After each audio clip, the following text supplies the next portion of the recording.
Hi, everyone. As promised, I am going to create a short video that walks through the slides that we went through during our Zoom meeting.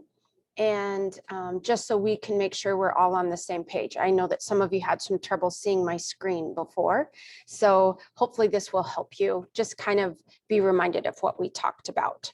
So first things first, I wanted to check in with you, give you some advice on submitting work. That's what this is going to be mostly, okay?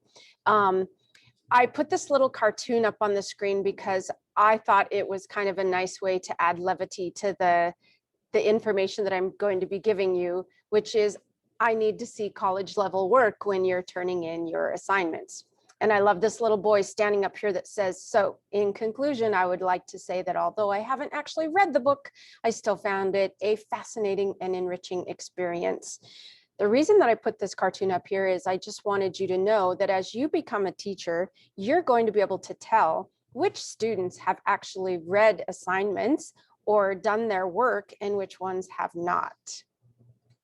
All right, so let's take a look at some submissions. These are actual submissions, not from this semester, but from previous semester, excuse me. And I want you to decide which one looks better.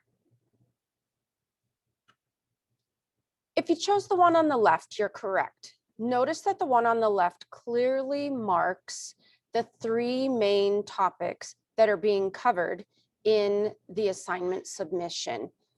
You don't have to put the questions that you're answering in your submission, but creating separate paragraphs that clearly delineate different thoughts is simply good writing. So you should have at least 3 paragraphs in your submission.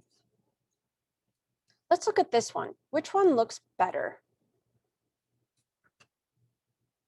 Hopefully you said the one on the left again. Notice that the one on the left has supporting detail to its answer. The one on the right simply gives a one-statement answer with absolutely no supportive detail to help me know if that student has actually done their homework, if they explored the tool, if they read the material that I gave them. I can't tell with one sentence if you even know what you're talking about, because in this type of class, it's easy to go to a website and pull a tagline and copy and paste it as an answer. But that's not an answer, and that's not you learning. So when you are giving submissions, please make sure that you separate different thoughts, that would be done by paragraphs, and that you provide supportive detail that tells me you understand the topic that you're talking about. And then lastly, as listed in the requirements, cite your sources. If you use any website or any materials at all to formulate your answer, you should be putting a citation at the bottom of your submission. So what does college level work mean? Here's a couple of things you can do to make sure that you're providing me with college level work. And I should say, and I said this in the meeting, but I'm going to say it again. Remember, this isn't just for my class. This is for every college class that you take, right? I'm helping you hopefully with all of your classes. So number 1, avoid using sentences or statements like, and other features, and more, or even etc. If there's more to tell me, give me the information. Don't worry about putting too much information into your answers. You're never going to get docked for that. Number 2, one sentence is not enough. Provide supportive detail for your statement. Number 3, a thesaurus is your friend. Thesaurus.com and dictionary.com are great tools to use. A lot of tools even have a thesaurus and a dictionary built into them. Check out your menus and see if you can find them, because they will really help your writing. When I say use $10 words, not $2 words, what I'm talking about there is, again, this is college level work, not high school level work. You should be using words. Instead of saying better, maybe enrich, right? I can have my kids work together. I can allow my students to collaborate.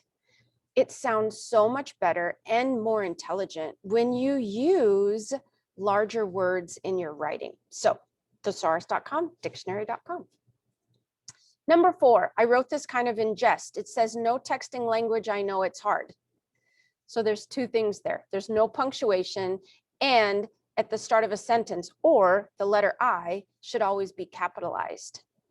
Number 5, probably the most important thing I can tell you, proofread your information. Here's what I used to do before I submitted every piece of work that I did. I would read it out loud. That helped me understand not only where I needed punctuation, like commas or dashes or periods, but it also helped me make sure that the statements I was writing made sense. Sometimes I would type and I'd have 2 of the same word in a row. I would catch it if I proofread my material. When I handed in work, I made sure that it made sense and that there weren't any errors. So please proofread your work before clicking the submit button. If you're not sure, you can always ask me. That's what I'm here for. I don't even care if it's not related to this class. If you have something that you've written and you're like, oh my gosh, I'm not sure this makes sense, I'm here to help you. Yeah, I have another full-time job, but my job for you is to help you in college. Be prepared to be a good teacher. So take advantage of me. I don't mind. Okay, the last thing that we did is we went to the Padlet, which is a tool we're going to look at a little bit more in depth a little bit later. And that was reminding you of what a lesson is. A lot of times in your submissions, you're putting things like students working on an assignment, but that's not an answer. An answer would be something like this. In my classroom, when I teach the life cycle of a butterfly, I'm going to have my students use this tool X to accomplish this, whatever that might be. Think of yourself as a teacher, because that's how I see you. You have to think as a teacher, and you need to think about what you teach, and you need to think about how you teach. That's why we covered those models, the TPAC model and the SAMR model, so early in the semester. Okay, I hope that this little video helped. But as you know, I'm here for you. If there are any other things that you might need from me, please let me know.